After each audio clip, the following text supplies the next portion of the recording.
দ্বন্দ্বহীন বীরভূমে লোকসভা ভোট, সেখানে শতাব্দী রায়কে প্রার্থী করা হয়েছে এবং বীরভূমের জন্য বিশেষ নজরও রয়েছে তৃণমূল নেতৃত্বের। আলাদা করে কমিটিও গড়ে দেওয়া হয়েছে। কিন্তু অনুব্রত কি সত্যিই নেই বীরভূমের ময়দানে? ভোটের ময়দানে আছে, দেওয়াল লিখনে আছেন। বীরভূমের ভোট প্রচারে কেষ্টর উপস্থিতি দেওয়াল লিখনে কেষ্ট কথা স্পষ্ট, যেখানে ভোটের স্লোগান দেওয়া হয়েছে তিহারে বসেই খেলা হবে। তিহারে বন্দী রয়েছেন বীরভূমের জেলা সভাপতি অনুব্রত মণ্ডল। দেওয়াল লিখনে অনুব্রত মণ্ডল রয়েছেন, অর্থাৎ ভোটের ময়দানে, বীরভূমের ভোটের ময়দানে দেওয়াল লিখনে উপস্থিতি অনুব্রত মণ্ডলের।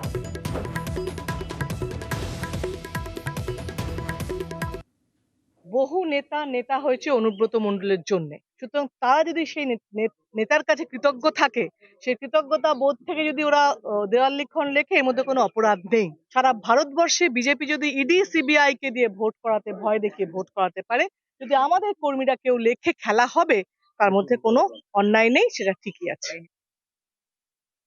তিহারে বসেই খেলা হবে যে কথা লেখা আছে, বাংলার মানুষ তৃণমূল বিরুদ্ধে খেলা করবে।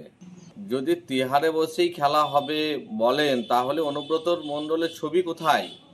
আজকে তাকে এত ভয় করছে কেন তার দলের নেতৃত্ব? কাজল শেখ তাকে আজকে সরিয়ে দিয়েছে। অনুব্রত মণ্ডলের গোষ্ঠীদের আজকে কাজে লাগানো হচ্ছে না।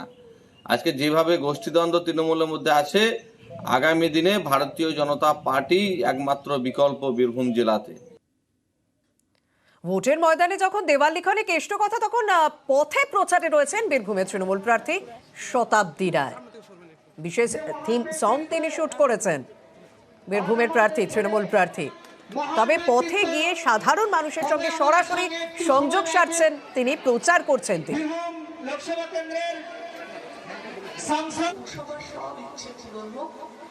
আমাদের শুভকামনা, আমাদের ভালোবাসা এবং আমাদের প্রতি ভালোবাসা আপনাদের চাই অসীম।